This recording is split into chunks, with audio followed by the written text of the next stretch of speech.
प्यारे बच्चों, मैं दलाल सर आज आपके लिए लेके आए हैं एक नया चैप्टर। पिछले वीडियो से आज आगे का स्टार्ट है। सबसे पहले हम बताएंगे आपको आज लोकसभा का गठन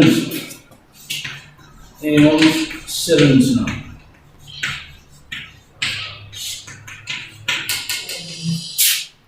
लोकसभा का गठन एवं संरचना किस प्रकार से होती है, इससे पहले हमने पढ़ा था कि संसद है और संसद के कितने अंग होते हैं, कितने सदन होते हैं। तो दो सदन होते हैं, लोकसभा और राज्यसभा।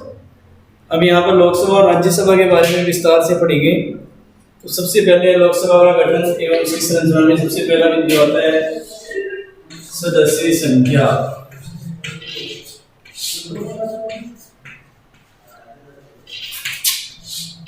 सदस्य संख्या सदस्य संख्या के बाद में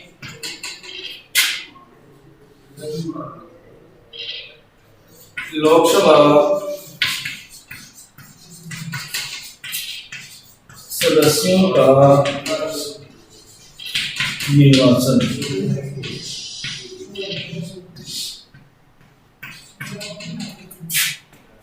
तीसरा बिंदु इसमें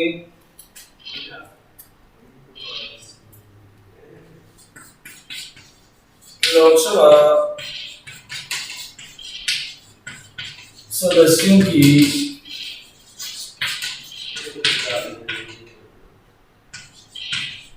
योग्यताएं। चौथा बिंदु होता है लोकसभा का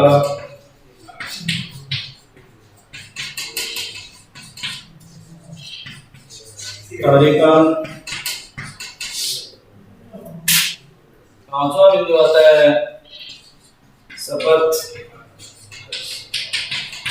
लोकसभा सदस्यों को शपथ कौन दिलाता है। शपथ के बाद में लोकसभा सदस्यों के वेतन भत्ते। लोकसभा सदस्यों को कितने वेतन भत्ते मिलते हैं। सातवां बिंदु इसमें अधिवेशन। अधिवेशन का मतलब होता है कि लोकसभा के एक वर्ष में कितनी बैठकें होनी चाहिए। अधिवेशन के बाद में आता है गणपूर्ति।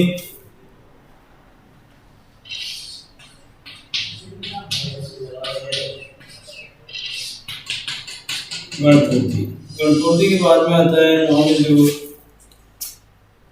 अध्यक्ष अध्यक्ष एवं उपाध्यक्ष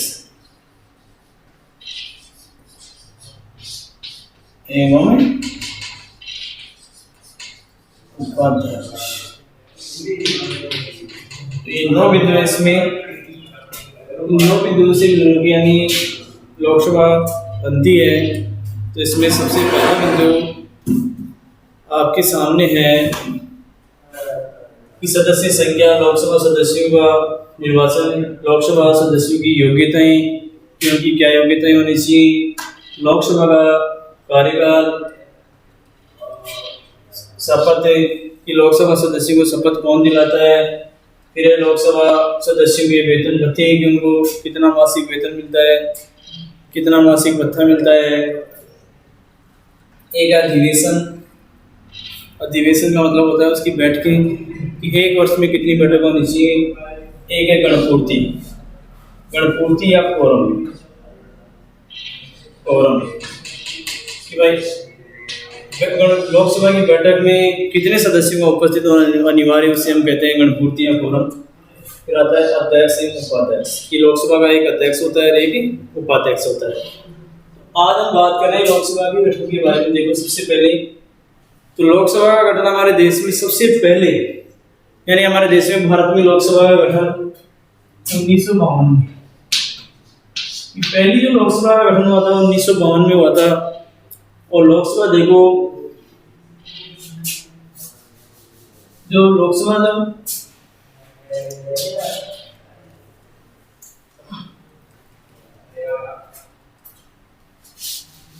कि लोकसभा का जो गठन का प्रावधान है हमारे देश के संविधान के अनुच्छेद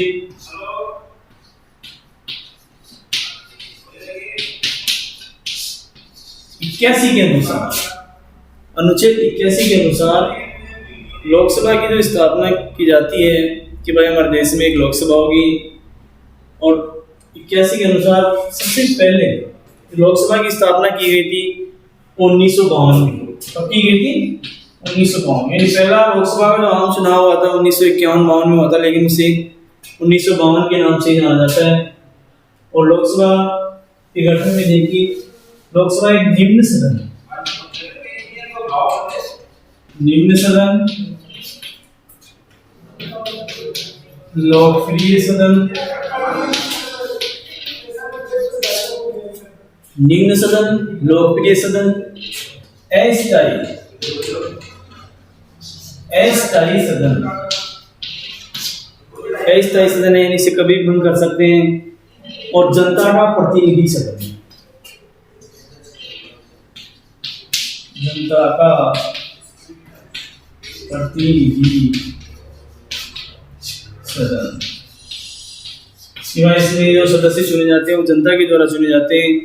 जनता यानी उन्हें प्रत्यक्ष निर्वाचन के माध्यम से चुन करके भेजती है, इसलिए इसे जनता का प्रतिनिधि सदन भी कहा जाता है। तो हम बता रहे हैं लोकसभा के गठन के बारे में। तो लोकसभा का गठन हमारे देश के संविधान के अनुच्छेद 81 के अनुसार किया गया है। और लोकसभा में एक निम्न सदन, लोकप्रिय सदन, अस्थायी सदन और जनता का प्रतिनिधि सदन कहा जाता है। तो सबसे पहले बात करेंगे हम आप सदस्य संख्या की, कि लोकसभा की जो सदस्य संख्या है वो किस प्रकार से निर्धारित की गई। सबसे पहले प्रारंभ में देखो, यानी लोकसभा की जो प्रारंभ में सदस्य संख्या निश्चित की गई थी, प्रारंभ में 500। प्रारंभ में सदस्य संख्या कितनी थी इसकी? 500 निश्चित की गई थी कि भाई हमारी जो लोकसभा होगी वो 500 सदस्यों से मिलकर के बनी होगी। लेकिन राज्य पुनर्गठन अधिनियम, लेकिन राज्य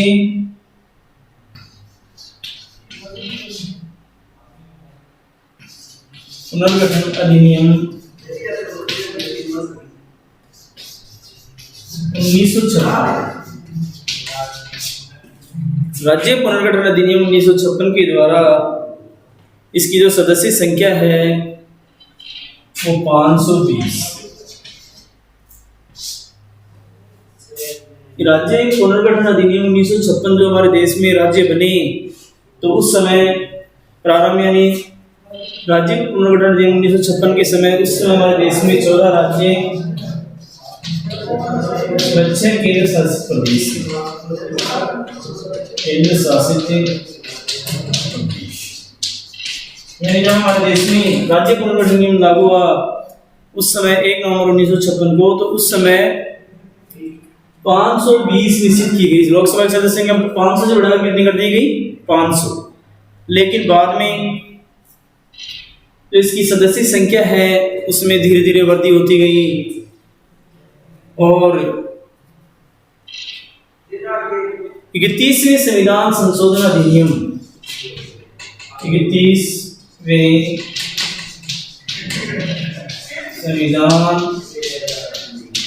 संशोधन अधिनियम, 31वें संविधान संशोधन अधिनियम है 1976। 31वें संविधान संशोधन अधिनियम 1976 के द्वारा लोकसभा की जो सदस्य संख्या है वो बढ़ाकर गई 552 निश्चित कर दी। 552 लोकसभा की जो अधिकतम सदस्य संख्या होगी वो कितनी हो सकती है? 552 होगी। और इसको यानी निश्चित किया गया, कब, कैसे, कितने समय के लिए किया गया? तो 84वें संविधान संशोधन अधिनियम द्वारा, 84वें संविधान संशोधन अधिनियम 1984 संविधान संशोधन अधिनियम 2001 के द्वारा ये सदस्य संख्या 552 2026 तक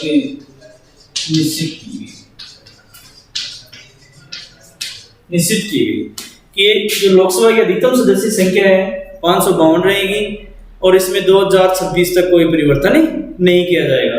यानी सबसे पहले प्रारंभ में इसकी जो सदस्य संख्या थी लोकसभा की 500, लेकिन राज्य पुनर्गठन अधिनियम 1956 के द्वारा इसकी सदस्य संख्या 520 कर दी गई और राज्य पुनर्गठन अधिनियम 1 नवंबर 1956 को लागू हुआ था। उस समय हमारे देश में 14 राज्य और 6 केंद्र शासित प्रदेश थे। वो बढ़कर के आज आप जानते हो वर्तमान समय में तो 28 राज्य हैं और 9 केंद्र शासित प्रदेश हैं और वैसे 29 राज्य थे और 7 केंद्र शासित प्रदेश थे। अब तो जम्मू कश्मीर हुआ यानी राज्य की श्रेणी से हटाकर के उससे केंद्र शासित 2 अलग अलग बना दी।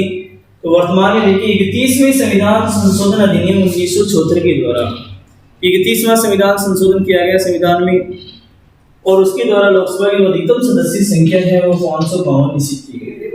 लोकसभा की जो अधिकतम सदस्य संख्या होगी वो कितनी हो सकती है? 552।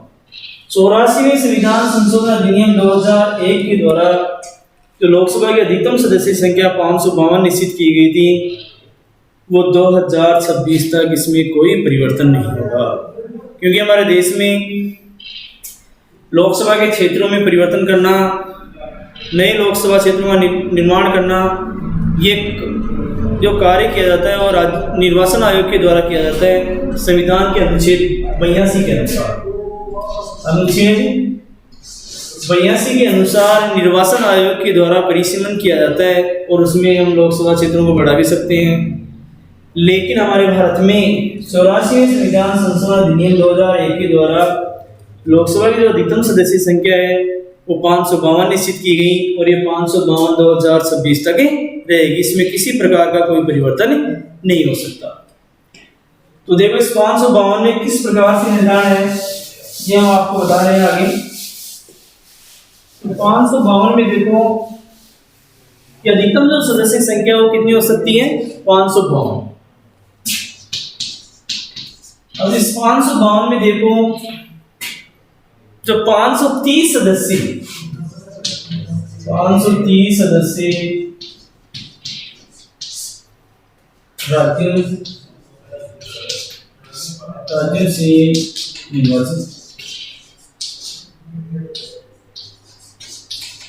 निर्वाचित सदस्य 530 सदस्य तो वर्तमान में 28 में 29 थे तो राज्यों से निर्वाचित होकर के आते हैं। इसके अलावा 20 सदस्य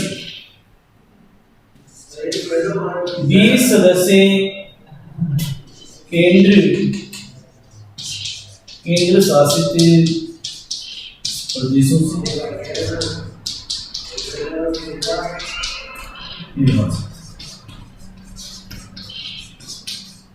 20 सदस्य होंगे। 530 के बाद में 20 सदस्य केंद्र शासित प्रदेशों के द्वारा निर्वाचित होकर के आएंगे और 2 सदस्य राष्ट्रपति द्वारा मनोनीत। 2 सदस्य राष्ट्रपति द्वारा मनोनीत। ये 2 सदस्य राष्ट्रपति द्वारा मनोनीत होते हैं। अब राष्ट्रपति किन सदस्यों को मनोनीत करता है? तो सबसे पहले देखो इसमें कि राष्ट्रपति जो 2 सदस्य मनोनीत करेगा वो एंग्लो इंडियन समुदाय एंग्लो इंडियन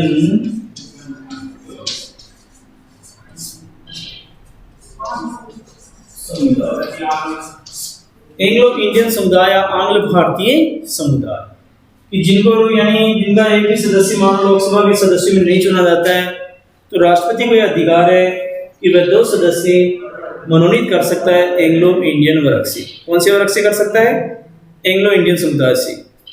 तो इस प्रकार से टोटल लोकसभा की सदस्य संख्या वो कितनी हो गई? 552।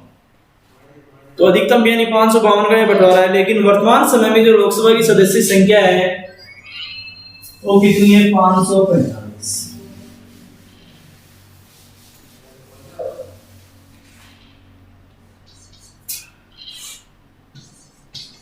वर्तमान समय में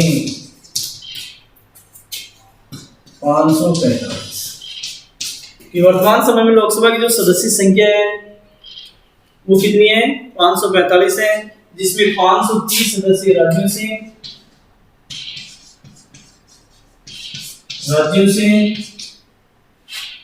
13 सदस्य केंद्र शासित प्रदेशों से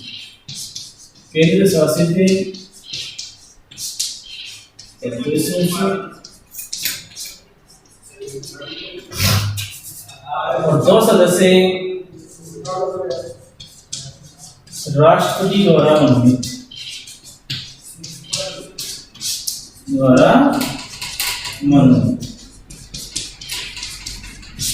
इस प्रकार से यानी लोकसभा की जो सदस्य संख्या टोटल हो गई वो वर्तमान में कितनी है 545। तो लोकसभा की यानी 530 वर्तमान में जो 545 उसमें 530 तो राज्यों से, 13 सदस्य केंद्र शासित प्रदेशों से और 2 सदस्य राष्ट्रपति द्वारा मनोनीत किए जाते हैं। और ये कौन से वर्ग से होते हैं एंग्लो इंडियन समुदाय से। तो इस प्रकार टोटल लोकसभा की जो वर्तमान सदस्य संख्या है वो 545 है। और इस 545 में 543 तो निर्वाचित, 543 प्लस 2 टोटल कितने हो गए 545, यानी 543 निर्वाचित हैं। कैसे हैं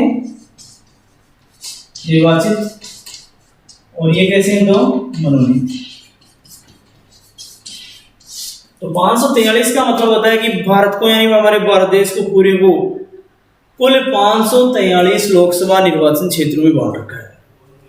यानी पूरे भारत देश को कितने लोकसभा निर्वाचन क्षेत्र में बांट रखा है 543 निर्वाचन क्षेत्रों में। यानी हमारे पूरे भारत में कितने लोकसभा क्षेत्र हैं 543 हैं और प्रत्येक लोकसभा क्षेत्र से एक सदस्य चुन करके आता है, क्योंकि निर्वाचन क्षेत्र भी 2 प्रकार के होते हैं, एकल निर्वाचन क्षेत्र और बहुल निर्वाचन क्षेत्र। लेकिन हमारे भारत में एकल निर्वाचन क्षेत्र है, एक क्षेत्र से केवल एक सदस्य ही चुना जाता है, निर्वाचित होता है। अब बात करें हम राजस्थान के संदर्भ में, तो हमारे राजस्थान में लोकसभा की जो सदस्य संख्या है राजस्थान से 25 सदस्य चुनकर जाते हैं, 25 सदस्य राजस्थान से।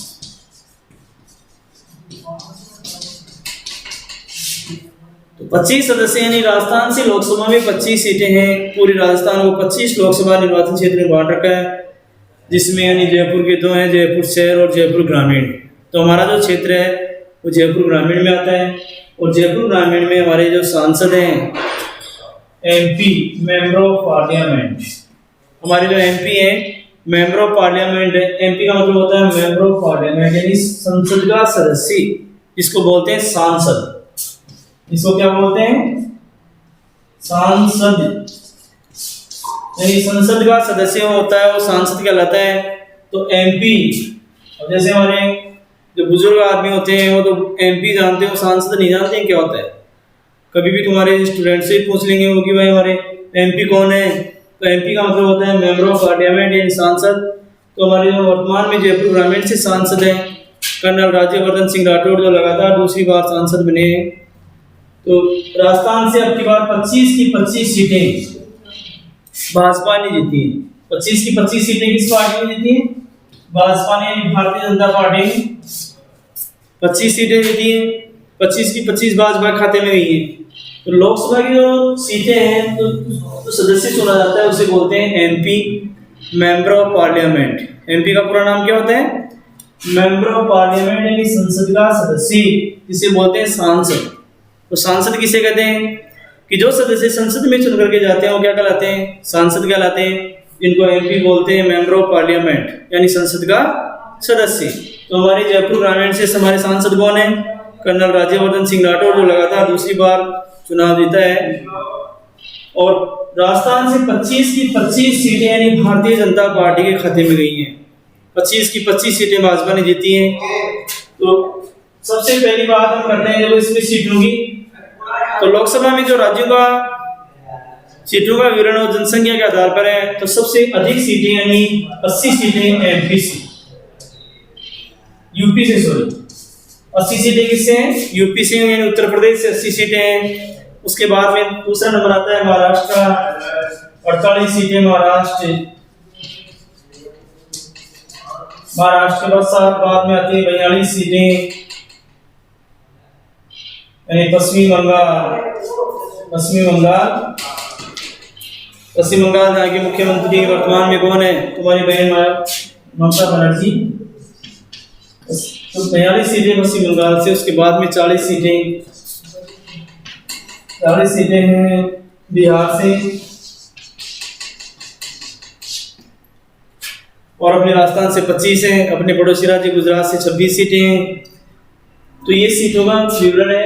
और वर्तमान में यानी जो सदस्य संख्या है इसकी देखो 545 है, और उस 545 में 530 सदस्य तो राज्यों से चुने जाते हैं, निर्वाचित होकर जाते हैं।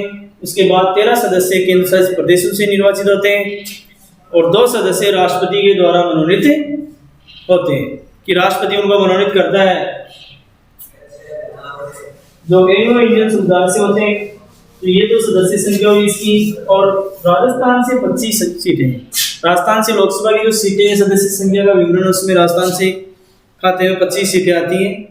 और 25 में हमारा जो क्षेत्र आता है जयपुर ग्रामीण, जयपुर शहर की 2 सीटें हैं, जयपुर शहर की अलग है, जयपुर ग्रामीण की है। 2 लोकसभा क्षेत्र हैं जयपुर की, क्योंकि जयपुर में जनसंख्या अधिक है। तो हमारे जयपुर ग्रामीण में आता है। जयपुर ग्रामीण से हमारे सांसद कौन है? कर्नल राज्यवर्धन सिंह राठौड़, जो लगातार दूसरी बार यानी सांसद बने हैं। तो सदस्य संख्या यानी निर्वाचन क्षेत्र। अब निर्वाचन क्षेत्र एक चीज होती है कि निर्वाचन क्षेत्र देखो क्या होता है। निर्वाचन क्षेत्र देखो, निर्वाचन क्षेत्र यानी पूरे भारत को कितने 543, आपको बताया कि 543 क्षेत्र में बांटा गया है, और प्रत्येक क्षेत्र से एक सदस्य चुना जाता है। तो जिसे कहते हैं निर्वाचन क्षेत्र। की निर्वाचन क्षेत्र की जहां से प्रत्याशी चुनाव लड़ता है, प्रत्याशी यानी कैंडिडेट। अब अलग अलग पार्टियों में अलग अलग कैंडिडेट होते हैं, कि जहां से प्रत्याशी चुनाव लड़ता है वो उसका निर्वाचन क्षेत्र कहलाता है। और विश्व में यानी निर्वाचन क्षेत्र 2 प्रकार के होते हैं, एकल निर्वाचन क्षेत्र और बहु निर्वाचन क्षेत्र। तो हमारे भारत में जो निर्वाचन क्षेत्र है वो एकल निर्वाचन क्षेत्र है। एक निर्वाचन क्षेत्र से एक ही सदस्य चुनाव जीत करके जाता है, क्योंकि एक वोट की जीत की पद्धति है हमारे, कि कैंडिडेट अगर मान लो 1 वोट से भी जीत रहा है तो उसकी जीत मानी जाएगी, चाहे वो 1 वोट से जीते चाहे 10 लाख से जीते, बात एक ही है। तो ये तो होगी इसकी सदस्य संख्या। तो सदस्य संख्या में यानी और कोई अगर कमी रह गई हो तो मुझे कमेंट्स में बताएं, उसको दोबारा सुधार करेंगे अगर ऐसी कोई बात हो तो, वरना मेरे हिसाब से कोई कमी नहीं इसमें। तो पहला बिंदु जो आता था लोकसभा के गठन का सदस्य संख्या, वो आपके सामने पूरा करवा दिया गया। अब उसके बाद में आता है देखो दूसरा बिंदु है लोकसभा सदस्यों का निर्वाचन। कि लोकसभा के जो सदस्य होते हैं उनका निर्वाचन किस प्रकार से किया जाता है। तो लोकसभा सदस्यों का निर्वाचन होता है वो जनता द्वारा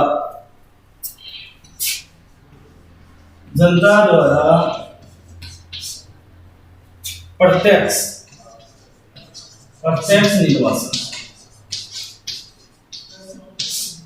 यानी जनता द्वारा प्रत्यक्ष निर्वाचन किया जाता है, मतदाताओं के द्वारा इसको चुना जाता है। और हमारे भारत में, क्योंकि भारत विश्व का सबसे बड़ा लोकतांत्रिक देश है, कि यहाँ पर निर्वाचन यानी मतदाता की आयु 18 वर्ष है।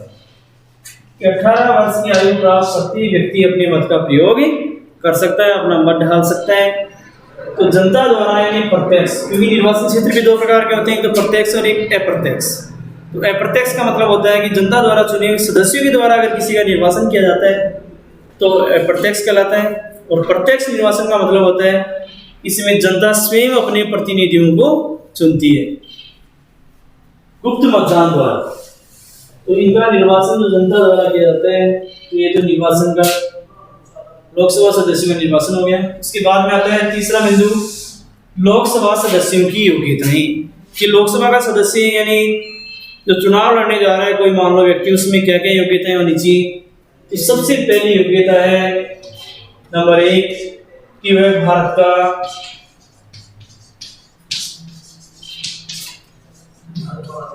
नागरिक हो, कि भारत का नागरिक होना चाहिए। भारत का नागरिक नहीं है तो चुनाव नहीं लड़ सकता। दूसरा है उसका नाम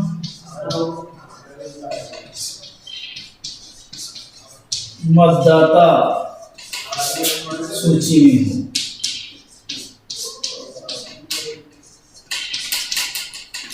कि उसका नाम मतदाता सूची में होना चाहिए कि भाई अगर मतदाता सूची में उसका नाम नहीं है तो चुनाव नहीं लड़ सकता, ना वोट डाल सकता, तो जानते हो उचित रहे। तो जो प्रत्याशी यानी चुनाव लड़ने जा रहा है उसका नाम भी मतदाता सूची में होना अनिवार्य है। अगर मतदाता सूची में उसका नाम नहीं है तो चुनाव नहीं लड़ सकता। तीसरी इसकी जो महत्वपूर्ण योग्यता है कि उसकी कम से कम जो आयु है वो 25 वर्ष 25 वर्ष होनी चाहिए। उसकी आयु है न्यूनतम वो कितनी होनी चाहिए? 25 वर्ष। 25 वर्ष से कम आयु प्राप्त व्यक्ति लोकसभा का चुनाव नहीं लड़ सकता। अधिकतम कितनी में हो सकती है? कोई प्राप्त यानी भारत में कोई बाउंडेशन नहीं है, क्योंकि ये पद ही ऐसा है, इसको कोई छोड़ना नहीं चाहता है। आप जानते हो बच्चों, कार्यकाल के दौरान ही मरते हैं ज्यादातर। तो अधिकतम जो आयु का प्रावधान है कुछ भी नहीं है, कोई बाउंडेशन नहीं है। चाहे 100 वर्ष का हो जाए वो भी चुनाव लड़ सकते हैं, लेकिन न्यूनतम आयु का प्रावधान है 25 वर्ष। 25 वर्ष आयु प्राप्त व्यक्ति ही लोकसभा का चुनाव लड़ सकता है। चौथी है इसकी योग्यता में आता है आपके सामने कि वह केंद्र सरकार, वह राज्य सरकार,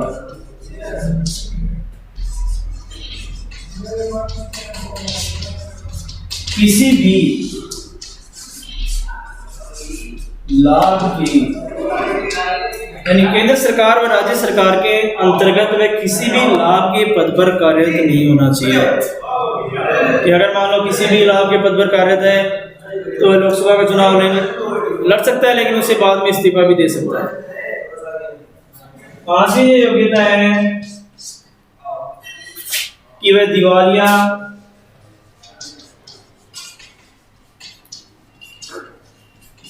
या पागल,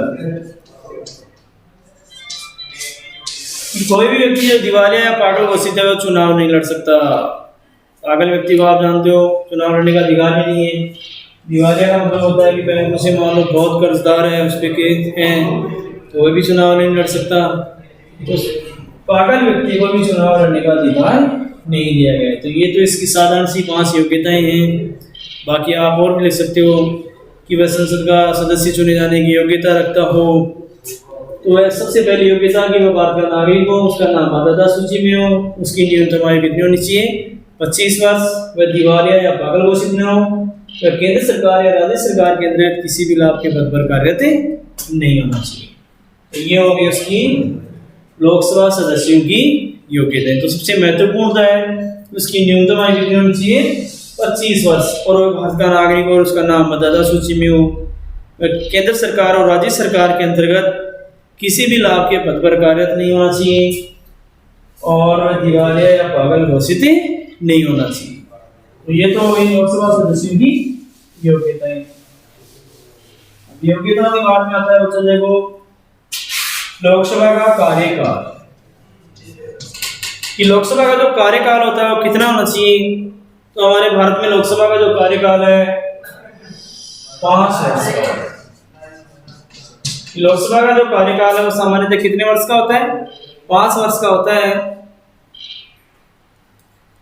लेकिन इसे 5 वर्ष से पूर्व भी भंग किया जा सकता है। तो लोकसभा का जो कार्यकाल है उसमें 5 वर्ष से कई बार इसको बढ़ाया भी गया है। कि जैसे लोकसभा का जो कार्यकाल है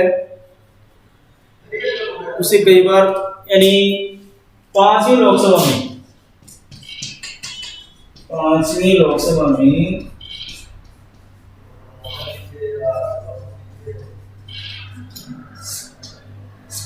लोकसभा का कार्यकाल बढ़ाकर कितना वर्ष कर दिया गया था? 6 वर्ष कर दिया गया था। लेकिन 42वें संविधान संशोधन है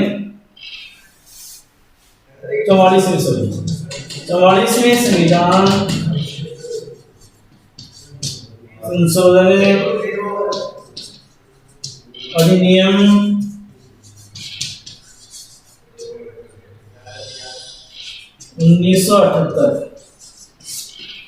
1978 द्वारा यानी लोकसभा का जो कार्यकाल 5 ही लोकसभा में इसका कार्यकाल 6 वर्ष कर दिया है, उसे वापस घटा करके कितना कर दिया गया 5 वर्ष। लोकसभा का जो कार्यकाल होता है देखो 5 वर्ष होता है। और अब तक हमारे देश में भारत में पहली लोकसभा 1952 में और वर्तमान में जो 2019 में चुनाव हुए थे वो 17वीं लोकसभा के चुनाव थे, यानी 17वीं नंबर की लोकसभा चल रही है। 17वीं लोकसभा के चुनाव थे जिसमें भाजपा को स्पष्ट बहुमत मिला है। इससे पहले 16वीं लोकसभा में स्पष्ट बहुमत मिला था। तो ये तो कार्यकाल 5 वर्ष का होता है ऐसा माने थे, लेकिन इसे 5 वर्ष से पूर्व भी भंग किया जा सकता है। कार्यकाल के बाद में आती है शपथ कि भाई लोकसभा के जो सदस्य चुन करके आते हैं उनको शपथ कौन दिलाता है। तो लोकसभा के जो सदस्य होते हैं उनको शपथ के लिए लोकसभा में एक अस्थायी यानी एक प्रोटेम स्पीकर यानी एक प्रोटेम स्पीकर नियुक्त किया जाता है एक दिन के लिए, और वो यानी लोकसभा सदस्यों को यानी शपथ दिलाता है। तो वर्तमान में जो 17वीं लोकसभा थी, 17वीं लोकसभा में जो प्रोटेम स्पीकर बनाया गया वो वीरेंद्र सिंह, यानी किसको बनाया गया था, वीरेंद्र सिंह को बनाया गया था, जो सांसद है 2000 उन्होंने लोकसभा सदस्यों को पद व गोपनीयता की शपथ ग्रहण करवाता है और शपथ में सभी सदस्य लेते हैं कि मैं अपने पद व गरिमा का पूरा ध्यान रखूंगा, मैं शपथ लेता हूँ, ऐसा जो भी है प्रावधान है उसके अनुसार शपथ ग्रहण करवाता हूँ। तो उसको बोलते हैं प्रोटेम स्पीकर। तो 17वीं लोकसभा में ये शपथ है।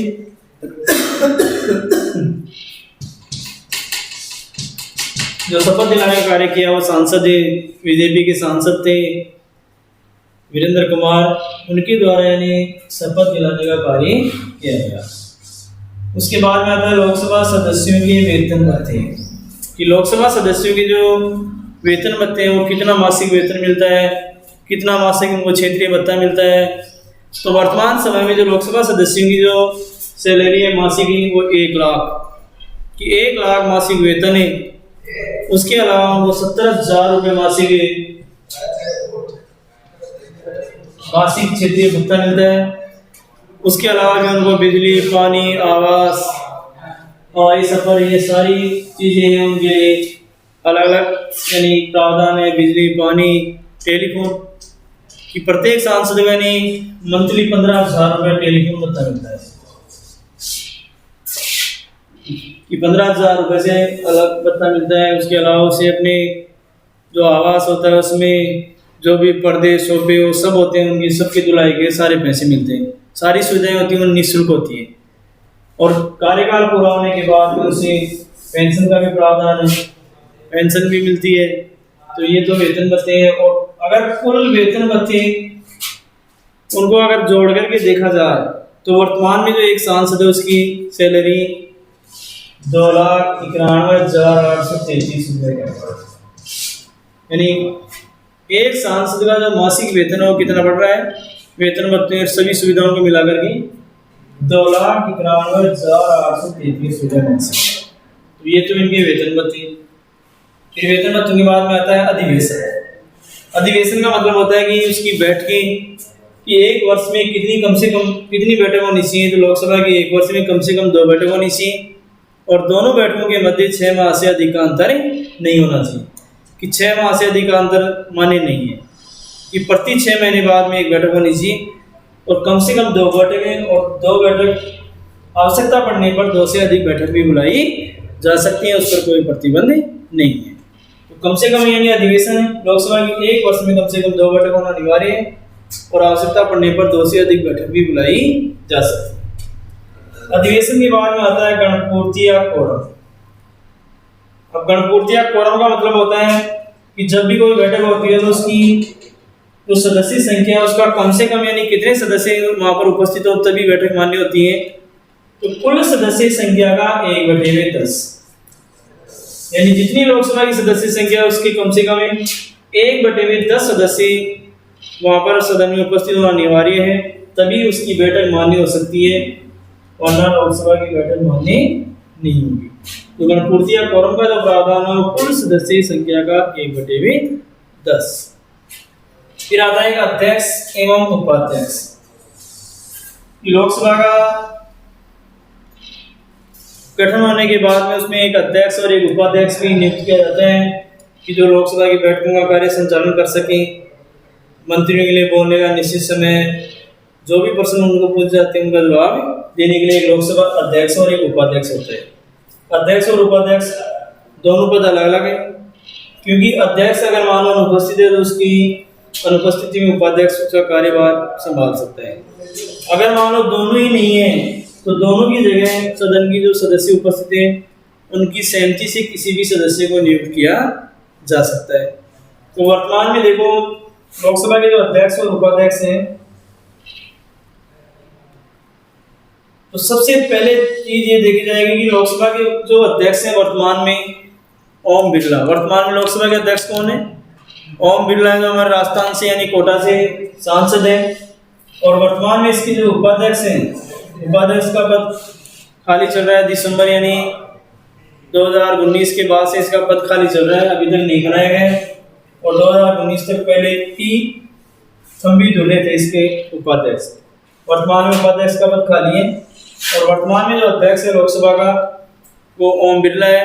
और अध्यक्ष की नियुक्ति करने का तरीका है कि लोकसभा में जिस दल को बहुमत प्राप्त होता है उसी दल में से अध्यक्ष बनाया जाता है, कि वो अपने में से एक सदस्य को लोकसभा अध्यक्ष पद पर नियुक्त कर देते हैं। उपाध्यक्ष भी उसी में होता है और कई बार विपक्षी दल में से भी उपाध्यक्ष बना दिया जाता है। तो वर्तमान में जो हमारे लोकसभा अध्यक्ष है वो ओम बिरला है। और लोकसभा यानी जब पहली लोकसभा गठन हुआ था 1952 में, पहली लोकसभा गठन कब हुआ था? 1952 में। तो उस समय हमारे जो लोकसभा थी उसके प्रथम जो अध्यक्ष बने थे वो जीवी मावलंकर, यानी गणेश वासुदेव मावलंकर इसके जो प्रथम अध्यक्ष बने थे। और वर्तमान जो अध्यक्ष हैं वो ओम बिरला हैं। और लोकसभा के प्रथम जो उपाध्यक्ष बने थे वो थे अनंत सेनम अयंगर। तो वर्तमान में उसने पहले उपाध्यक्ष बने थे। वर्तमान में इसका उपाध्यक्ष का पद वो खाली है।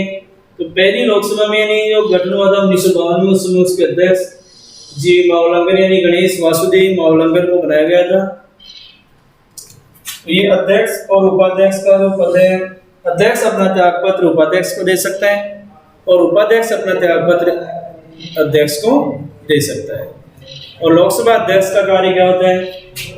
यानी लोकसभा की बैठकों की अध्यक्षता करना, उनका कार्य संचालन करना। इसके लिए यानी एक अध्यक्ष बनाया जाता है जो यानी वहाँ पर सदन में शांति बनाए रख सकें।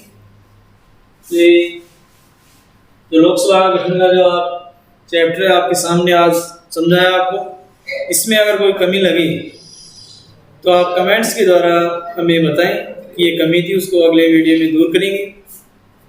और NBF परिवार में आपका स्वागत है।